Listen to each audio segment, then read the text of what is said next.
Let's get to Orem, Utah right now, where we're getting an update from law enforcement about the assassination of Charlie Kirk. Let's listen in. Yesterday, during the investigative process, we located a couple of persons of interest. We interviewed those individuals, and after releasing them and after clearing them of being suspects, they faced scrutiny. They faced threats.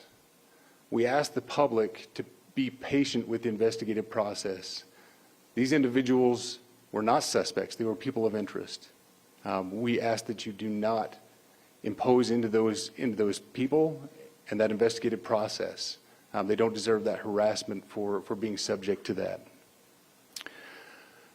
I'd like to thank all the investigators that are involved in this. They have worked around the clock. All day yesterday, through the night last night, investigators from the State Bureau of Investigations, from county, from city agencies, the university, our federal partners with the FBI, the ATF, and many others. Those are just a few of the people that we have involved in this. I'd like to thank all of them for their strong work. Through all that work last night, we were able to make a few breakthroughs. We were able to track the movements of the shooter. Starting at 11:52 a.m., this subject arrived on campus, shortly away from campus. We have tracked his movements onto the campus, through the stairwells, up to the roof, across the roof to a shooting location.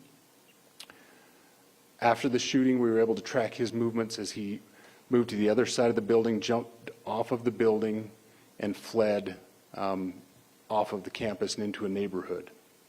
Our investigators have worked through those neighborhoods, contacting anybody they can with doorbell cameras, witnesses, and have thoroughly worked through those communities, trying to identify any leads. We do have good video footage of this individual. We are not going to release that at this time. We are working through some technologies and some ways to identify this individual. If we are unsuccessful, we will reach out to you as the media and we will push that publicly to help us identify them. But we are confident in our abilities right now, and we would like to move forward in a manner that keeps everyone safe and moves this process appropriately. Last night I communicated with Erica. The family's devastated. As a commissioner of public safety, as a father, as a husband, I can only imagine what that family's going through. The heinous event that happened yesterday is not Utah. This is not what we're known for. Over the past several weeks, we've seen this state come together to help families in mourning, come together as a community to show what Utah is known for a state of character, of service, of camaraderie, of a neighboring feel. We will not stand for what happened yesterday. We are exhausting every lead. We have every officer invested in this, every investigator, every local agency. The outpouring of support from the law enforcement community has been astounding. We are investing everything we have into this, and we will catch this individual. Having walked through the crime scene, through the hallways of this school, through the classrooms, I can't imagine what the people on scene felt as well. A horrific event where some of them barricaded in classrooms, some of them ran in fear. Can't overstate the tragedy and the horrific event that yesterday was, and how we will work to bring to justice the actions of one individual or any other individuals that assisted in that.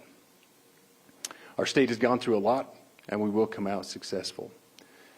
With that, I'll turn the time over to Special Agent Bowles in charge. Good morning. My name is Robert Bowles, and I am the Special Agent in charge of the Salt Lake Field Office. Following yesterday's tragic shooting of Charlie Kirk, FBI agents have been working around the clock in coordination with our law enforcement partners. We are and will continue to work nonstop until we find the person that has committed this heinous crime and find out why they did it. This morning I can tell you that we have recovered what we believe is the weapon that was used in yesterday's shooting. It is a high-powered bolt-action rifle. That rifle was recovered in a wooded area where the shooter had fled. So the FBI laboratory will be analyzing this weapon. Investigators have also collected footwear impression, a palm print, and forearm imprints for analysis. Now, I understand there are a lot of questions about motive. I assure you that all leads, tips are being fully investigated. As of this morning, we have received more than 130 tips. We thank the community for that. The FBI has brought every resource to bear, and we will continue to do so throughout the course of this investigation. The FBI's mission is to protect the American people. It's to uphold the Constitution of the United States. Any attack on the First Amendment is an attack on the very foundation of our democracy. That is why we will relentlessly pursue this case and the shooter until we find him.